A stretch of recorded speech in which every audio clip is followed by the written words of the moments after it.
Halo Sobat DRV, ketemu lagi dengan saya Dr. Jeremia Immanuel Siregar, spesialis penyakit dalam. Nah, pada kesempatan kali ini saya akan menjawab pertanyaan-pertanyaan yang beredar di channel YouTube. Mudah-mudahan ini bisa saya jawab dan nanti bisa membantu teman-teman untuk mendapatkan pengetahuan yang lebih baik ya.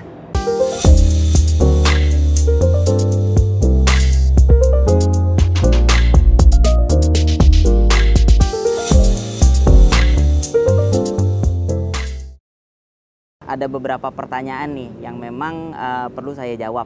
Sebelumnya terima kasih nih ya teman-teman ya. Berarti ini teman-teman nontonin channelnya ini, videonya ini banyak ya gitu ya, sehingga bisa mendapatkan ilmu yang baik dan jadi banyak timbul pertanyaan. Nah, ini sesuatu yang menarik nih. Jadi kalau udah dengerin bisa nanya ya, berarti kan ada memperhatikan dengan baik. Nah, ini saya akan berusaha menjawab ya.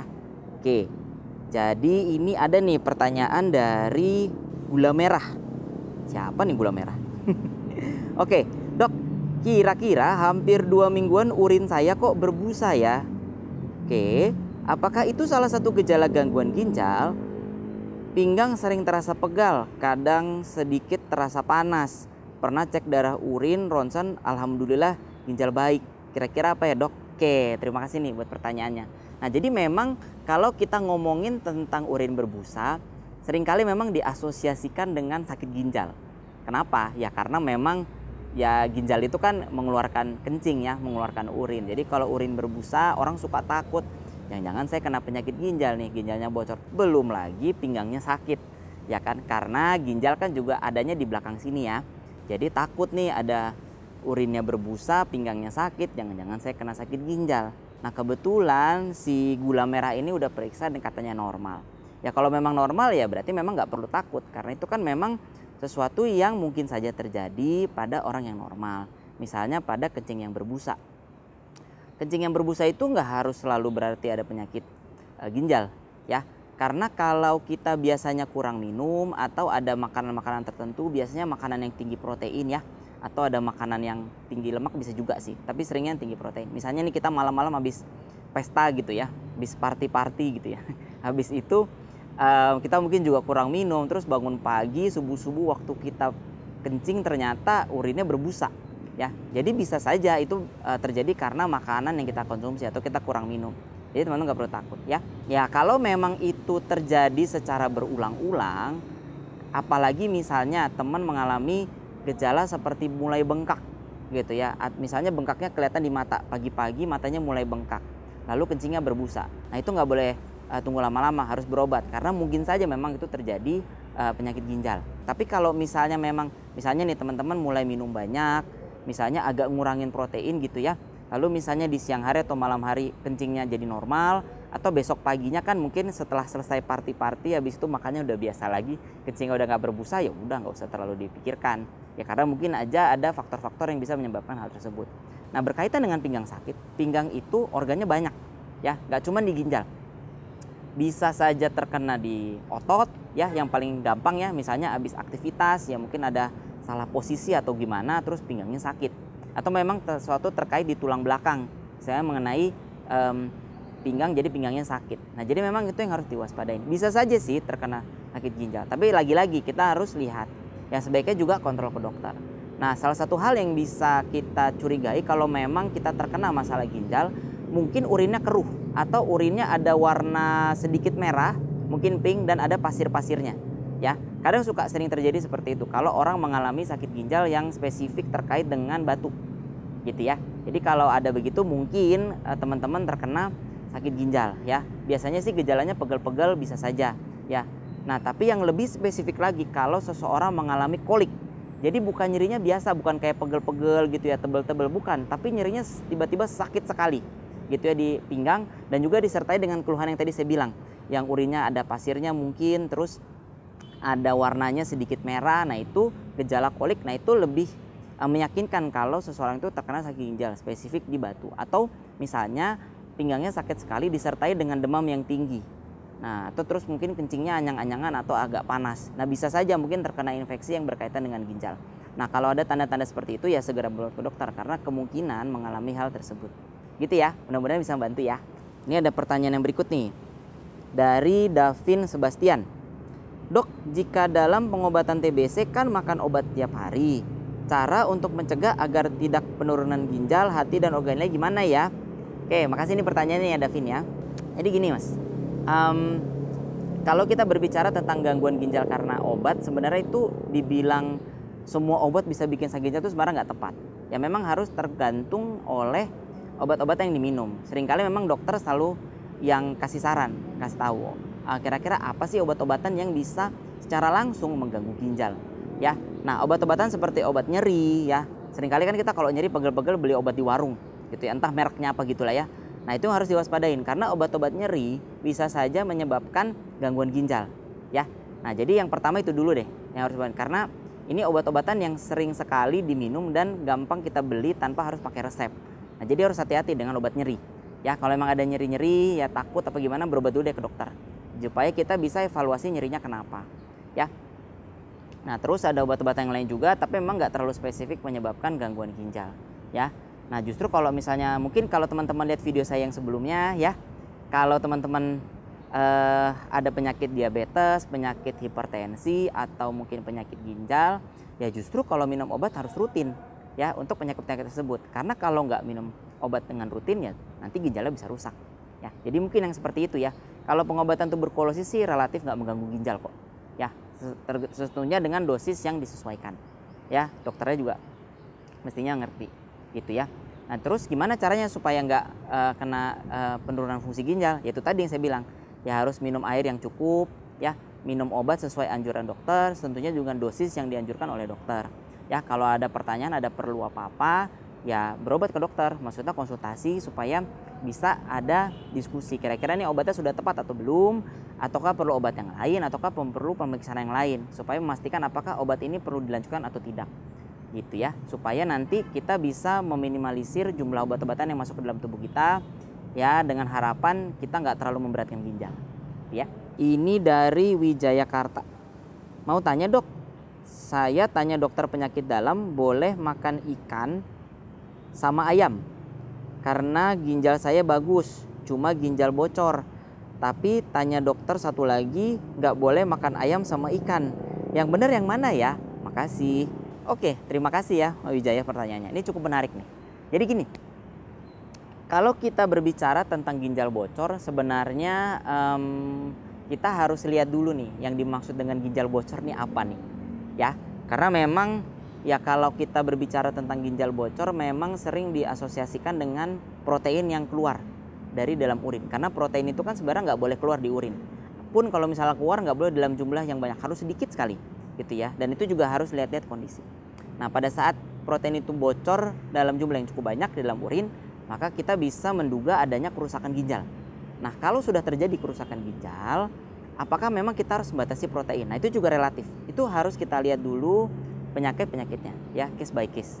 Kalau sudah kronik lebih dari 3 bulan dan dokter sudah mendiagnosis terkena penyakit ginjal kronik, memang ada pembatasan asupan ya, terutama asupan protein dan buah ya, karena itu bisa membuat protein yang ada, kalau dalam hal protein ya, protein itu bisa lebih banyak bocor dan bisa merusak ginjal lebih jauh ya. Kalau buah-buahan memang relatif berkaitan dengan komplikasi yang terjadi pada penyakit ginjal kronik, khususnya gangguan kalium.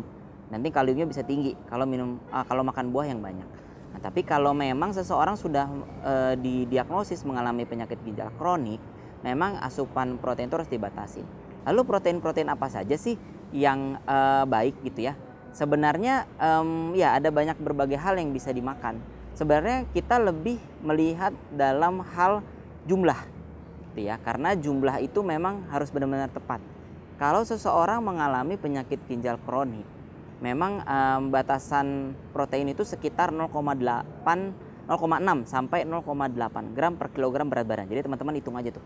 Nah jadi kalau misalnya memang sudah dihitung dan ada protein seperti itu, nah nanti baru ditentukan protein apa sih yang bisa dimakan ya, dalam jumlahnya seperti apa ya.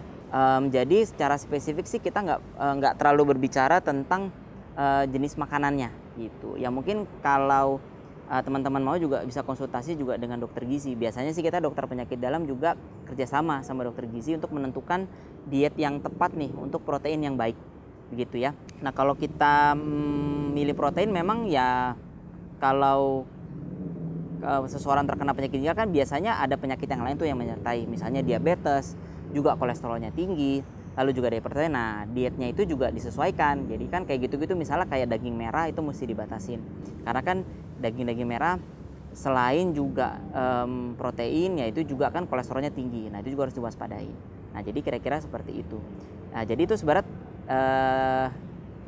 saya boleh konsultasi lagi ke dokternya kira-kira mana yang baik, atau mungkin teman bisa konsultasi ke dokter spesialis gizi ya, mungkin bisa ditentukan gitu untuk dietnya. Nah cuman itu tadi ginjal bocornya itu harus dipastikan penyakit ginjal bocornya yang bagian mana nih gitu ya. Kalau memang belum mencapai penyakit ginjal yang kronik mungkin pembatasan proteinnya nggak segitunya, tapi memang kalau sudah terjadi penyakit ginjal kronik ya memang harus ada pembatasan protein itu ya. Nah ini dari Fahrezi Maulana. Saya mengalami kulit gatal, sering kencing berbusa, dan juga kadang pinggang. Tadi udah dijawab ya. 3 tahun lalu seingat saya sih ada infeksi kandung kemih, tapi sekarang kencing saya udah nggak sakit. Alhamdulillah, hanya itu saja dok. Kira-kira stadium berapa ya, dan harus apa yang saya lakukan kalau kontrol ke dokter? Ke dokter apa ya? Lalu langkah awalnya apa? Ya ke dokter penyakit dalam ya. Ya saya dokter penyakit dalam, nanti bisa konsultasi sama saya. Itu yang pertama. Yang kedua, kalau memang ada infeksi dan sekarang sudah sembuh ya teman-teman nggak harus khawatir ya.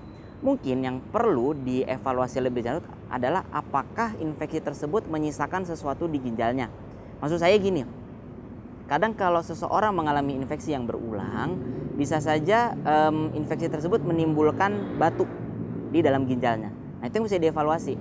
Atau misalnya waktu berobat terkena infeksi ginjal, infeksi saluran kencing gitu misalnya. Nah ginjalnya nggak dievaluasi, mungkin nggak difoto apa nggak di ronsen atau di USG, terus diobatin kebetulan sembuh. Nah kalau kebetulan sembuh ya berarti ya bagus sih, tapi kan kita harus evaluasi apakah infeksi tersebut memang infeksi yang berasal dari bawah saja atau memang ada hal lain yang berkomplikasi di ginjal. Jadi sebaiknya nanti kontrol ke dokter, coba dilihat kondisinya di USG, dilihat apakah memang ada ikutan yang lain yang menyertai kejadian infeksi yang sebelumnya.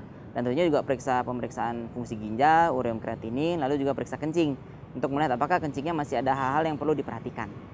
Gitu ya. Ini ada pertanyaan dari Sinardi Tempuran. Kreatinin 1,2 apakah normal dok? Nah itu tergantung dari laboratoriumnya ya, maksudnya cut off-nya berapa. Sebenarnya yang kita perlu perhatikan bukanlah kreatinin 1,2, karena kalau kita lihat laboratorium masih ada tuh lab-lab yang bilang 1,2 itu normal. Nah tapi bisa saja mulai mengalami gangguan. Jadi memang kita harus kembali dulu kalau misalnya ada data sebelumnya, apakah memang ada kenaikan. Nah kalau mengalami kenaikan kreatinin misalnya sebelumnya waktu dicek 0,6. Nah begitu diperiksa selanjutnya ternyata 1,2. Nah tentunya itu sudah mengalami yang namanya gangguan ginjal. Nah gangguan ginjal itu mesti dievaluasi penyebabnya apa. Nah itu kembali lagi harus ketemu sama dokter, harus konsultasi apakah ada penyebab-penyebab yang bisa menyebabkan kreatinnya naik 1,2 gitu ya. Karena memang nggak seperti itu juga. Kadang kalau misalnya usia kita sudah tua ya, pada pasien-pasien lansia nih ya, kreatinin 1 ya nilainya 1 yang ada di lab itu dibilang normal, seringkali nanti di bawahnya ada tuh tulisannya EGFR, yaitu Estimated Glomerular Filtration Rate. Itu udah di bawah 60, bisa saja terjadi. Nah apakah itu normal? Apakah itu sudah mengalami gangguan ginjal? Nah itu juga penyebabnya macam-macam. Jadi kita harus konsultasi dulu tuh ke dokter. Jadi kalau mau dibilang 1,2 normal atau enggak, ya jawabannya relatif. Nah kembali lagi harus lihat yang sebelumnya atau diskusi sama dokter. Ya. Nah ini dari Bapak Edwin Wantur. Dok saya agak sering kemanisan mulut dok, padahal saya tidak makan yang manis-manisan dok. Dan setelah saya banyak minum air beberapa kali saya cepat sekali kebelet pipis terus dok. Terus kenapa ya? Oke. Nah jadi kalau sering kebelet pipis terus mulutnya manis, sebenarnya kalau dibilang mulut manis nggak terlalu spesifik sih. Mungkin kalau Bapak ini kencingnya sering, lalu coba dilihat deh. Kalau waktu ditungguin kencingnya banyak disemutin, jangan-jangan kena diabetes. Nah itu perlu konsultasi tuh dokter, karena kencing manis atau yang sering kita sebut sebagai diabetes bisa saja memang ada gejala tadi banyak kencing, itu sering kita sebut poliuri. Nah kalau sering kencing dan sering haus udah mesti waspada tuh, jangan-jangan kena diabetes ya. Atau ya penyakit lain yang berhubungan, kalau misalnya pada pria yang sering kencing mungkin terkena prostatnya membesar atau kita sebut sebagai BPH. Nah itu juga perlu dikonsultasikan USG dan perlu berobat. Itu ya. Ya. Nah ini pertanyaan terakhir ya. Dari si Roy Gitar. Sebenarnya pertanyaannya banyak nih, tapi mohon maaf nih, saya nggak bisa jawab semuanya. Nanti mungkin kapan-kapan kalau ada kesempatan bisa ketemu saya, nanti kita bisa diskusi. Ya. Oke, ini dari si Roy Gitar. Belum lama sekitar Februari 2022, pergelangan tangan kiri saya tiba-tiba bengkak cukup besar dan berlangsung hingga sekitar 5 hari. Gejala awalnya adalah sakit luar biasa pada urat-urat dan tulang jari jemari kiri hingga sikut. Hasil pemeriksaan lab adalah gula darah sewaktu 165, asam urat 7,5 dan kreatinin 1, melewati batas 0,9. Nah, tadi saya yang tadi sebutin ya. Jadi parameter lab beda-beda tuh ya. Kata dokter ginjal memang ada penurunan fungsi ginjal. Apakah saya berpotensi gagal ginjal? Oke, terima kasih nih ya pertanyaannya ya. Oke.